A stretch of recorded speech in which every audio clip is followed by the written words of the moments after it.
Kia ora. Alright, check it.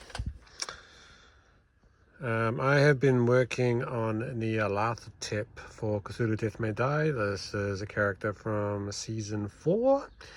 And with some inspiration from a YouTuber called Treehane Miniatures. I have not been able to do it to the justice of Treehane Miniatures, but I'm pretty happy with what I've got.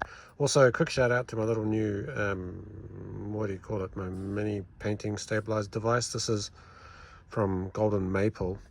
It has these nice little pieces of wooden things with magnets on them, and then they just slot on and off. And it's a really nice solution to having a stabilizer for painting. And if you don't know what a stabilizer is, when you're painting, you'll have your hand around here, but also your hand kind of shakes. So in order to keep stable, you rest your finger on this bit here so that you naturally keep your hand stable in line with you holding the little miniature. All right, let's break it down. I'll start off with, can't remember what these things are. The artwork for this is very uninspired. Do I have a card here? I don't know where the card is at the moment. So I had to adjust. So what I did is I used a mixture of different browns and ochres to give the skin. Wanted to make some of these, what do you call them? These cysts kind of in a colourful way pop. So I decided to make them a nice bright forest green as a contrast to the colour to make it kind of stand out. You can also probably see underneath it there's a bit of orange as well. So I was mixing with purples and oranges and just to try and see what kind of concoction I can come up with these tentacles. And I'm pretty happy. Like, I think it looks cool at the moment. I wonder what it will look like when I come back to it down the line. But at the moment, I like the way how the tentacles pop, how they've got a little bit of green highlight on the edges. It kind of makes it kind of stick out a little bit and be like, ooh, what are on those tentacles? Ooh, what are on those cysts? Also, instead of making the eyes like this really cute, because in the artwork, the eyes were quite cute. So I decided to make them look a bit stonerish with an orange and green eye slot. Still need to work on the rocks that he's standing on. I'll get to that. All right, so this is first form of Nyalarthotep. This was very basic. It was a speed paint of some color. I can't remember what it was, and then a bit of a gold tip on the on that little hook, and then also getting his hooves sorted. As for the vampire-like grey skin, this is real simple. It is just an airbrush primer. Starting off with black, then grey on an angle, and then white on a 90-degree angle. That gives it the shading. I thought I'd just leave it like that because I was like, oh yep, this makes the guy look menacing. Then we move on to the big guy, final form, Nyalarthotep. So pretty happy with the flames coming out of the kind of rocky bowling balls of a head, whatever the hell that thing is. That's the artwork there.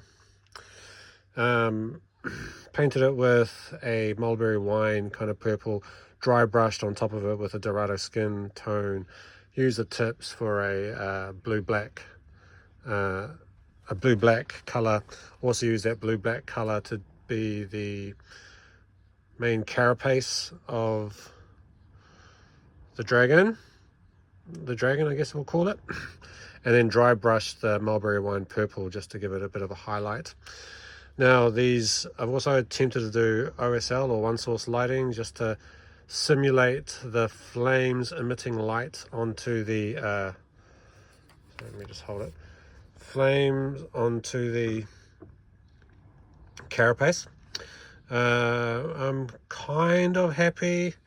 It feels like, you know, I watch all these videos of people doing this one source lighting and they do so good, but when I do it, I keep thinking there's much more better things I can do, and maybe it's because I've used too many colors, because it was effectively just dry brushing like I was doing the fire flames effects, yellow, orange, red.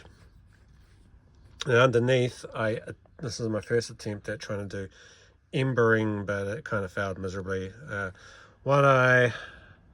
This is a learning process, so not entirely sure how to fix it at the moment. I probably should have followed the instructions of Trehane Miniatures.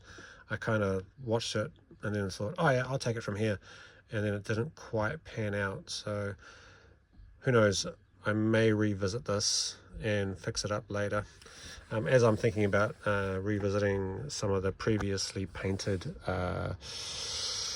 Rising Sun miniatures that I bought, which I could tell like some of them are good, but some of them are kind of rush jobs, and I think I can touch them up, and the person I bought them off wouldn't be too bad. He plays the game with me, by the way. He wouldn't be too gutted about that. It'll just be me doing my thing. I'd expect him to do the same with ones that I sell him. Anyway, pretty stoked with this. I still have a whole box of monsters and investigators in season 4 to do. I'm not sure when I'll get around to it. It is heading into summertime where I am, which means I'd rather be outside than inside playing games. Although this weekend we will be playing Rising Sun. This is fast becoming the most played game, but I am starting to miss Cthulhu Death May Die. But Rising Sun is awesome. That's about it. 7 minutes. Alright. Oh, I guess I do have these guys that I need to get into. This is from Rising Sun. Got a whole bunch of them. They have been primed, ready for me to go. I haven't played with these guys yet because the game's good enough without them. And I've got an oversized playmat which fills up my entire table. And when I bring these guys in, it's going to take even more table space because they come with big giant cards. So yeah, I'm not in a rush to get these guys done, but they are pretty damn cool looking miniatures. They'll come along. Anyway, that'll probably be the next video you'll see that I've done these or something. Anyway, that's all. Peace.